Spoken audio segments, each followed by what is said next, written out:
What's up guys, Everything Apple Pro here, and today I'm going to be doing a video I've been wanting to do for a very long time, and for it I needed a 2002 Porsche 911 with a big brake kit, and I've got several iPhones that I'm going to be using for this video. So what are we doing? Well, I'm going to be seeing, is it possible to stop a moving vehicle with iPhones, using them as brake pads? So let's say you're up in the mountains, you know, hundreds of miles from civilization, and your brakes go out. You don't know what to do. You pull over and you got some people in the car, and you guys all have iPhones. You have all the tools necessary to perform the repairs, and you basically swap the iPhones with the brake pad on the car.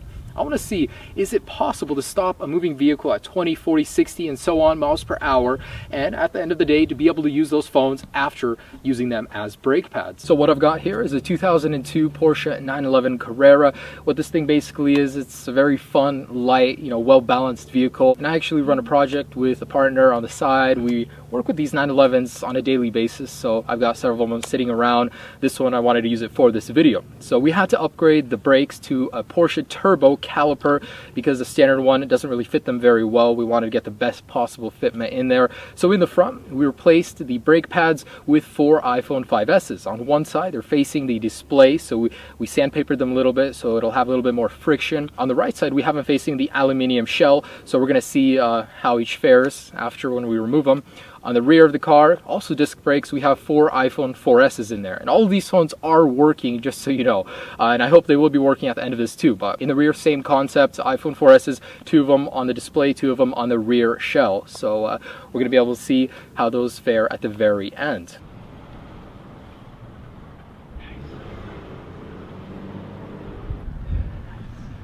Yeah, Apple Maps has officially been here and they're witnessing what we're doing here. All right, so I just thought I'd let you guys know this is extremely dangerous. I'm putting myself at risk because this isn't the brightest idea, but I am out of city limits, so there's no one around here, really just an empty stretch of abandoned road. I just want to let you guys know again, do not try this at home. We've replaced the stock brakes with iPhones. Who knows what could happen? Now, we're not completely crazy. We have an e-brake inside as a backup stopping method, but we're not going to be using them. We're just going to be using the rear and front disc brakes loaded with iPhones to stop this Porsche 911. We also got a fire extinguisher just in case things get out of hand and our iPhones catch fire, the lithium, maybe it wears through, gets in there, who knows. But I'm really excited to see what could happen today. I've been wanting to do this for a very long time. Let's go ahead and see what happens when you stick a whole bunch of iPhones as your brake pads in your Porsche 911 and decide to drive it down the road at 20, 40, 60, and so on miles per hour. Safety first, always. All right.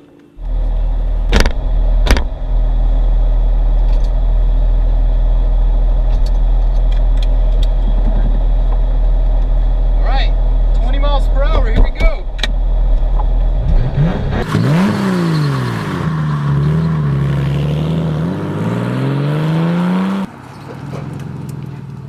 So at 20 miles per hour, there's a lot of grinding. When I actually put my foot to the pedal on the brake, it was really spongy, and I could see there's a lot of grinding in there.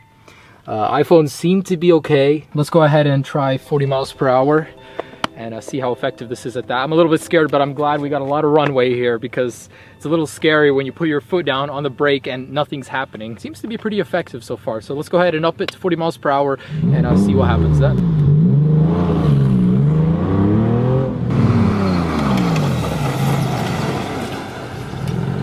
Hey Slavic, it caught on fire.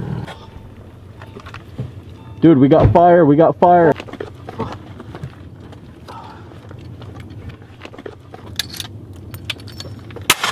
All right, we're good. All right, so that was a little bit scary. We got up to 40 miles per hour. I stopped. It was really, really spongy. And inside I could see the iPhone broke apart, but it did catch fire. And luckily we came prepared, so we were able to put that out. But in there, if you can see, there's like shrapnel and pieces of iPhone. So beyond 40 miles per hour, I'm a little bit scared for my life. We're gonna do it.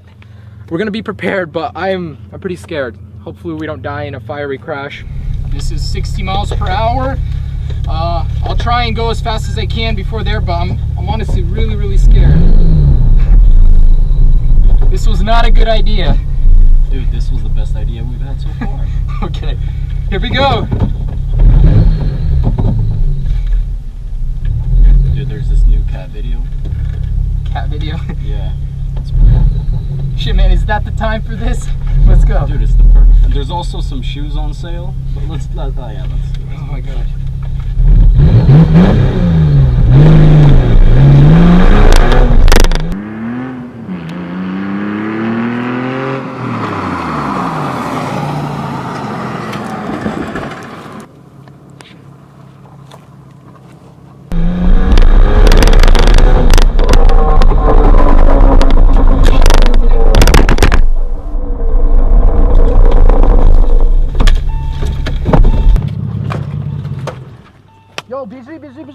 let's go. We got a fire.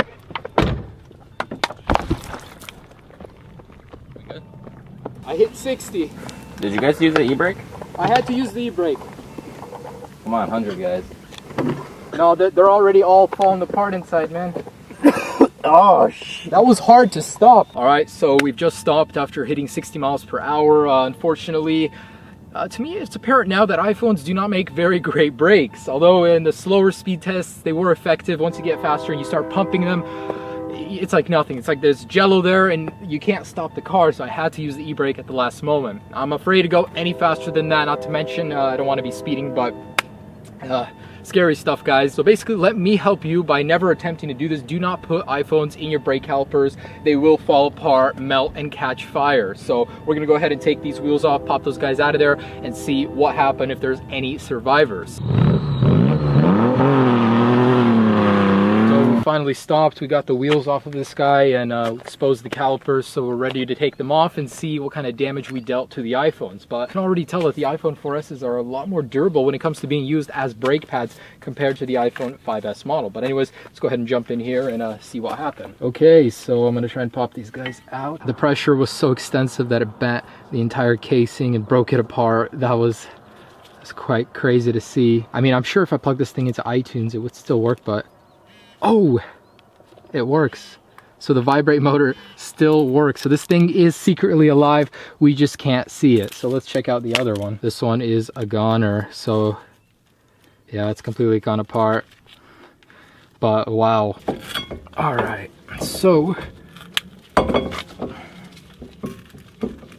these ones are tricky. Oh my gosh.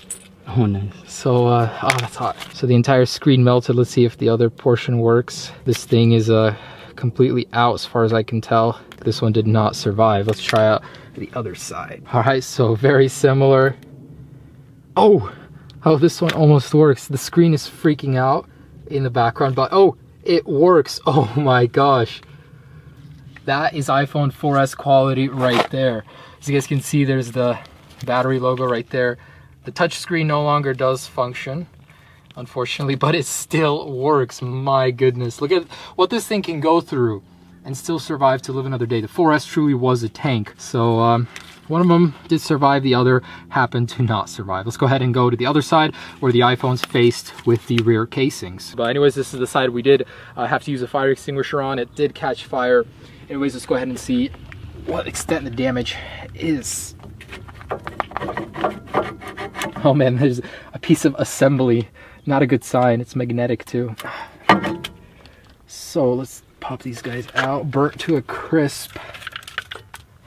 Chances of this working, very little to none. Yeah, so that's it, guys. Let's see if this works. Nope, this thing is completely done for. As you can see how it compressed right here.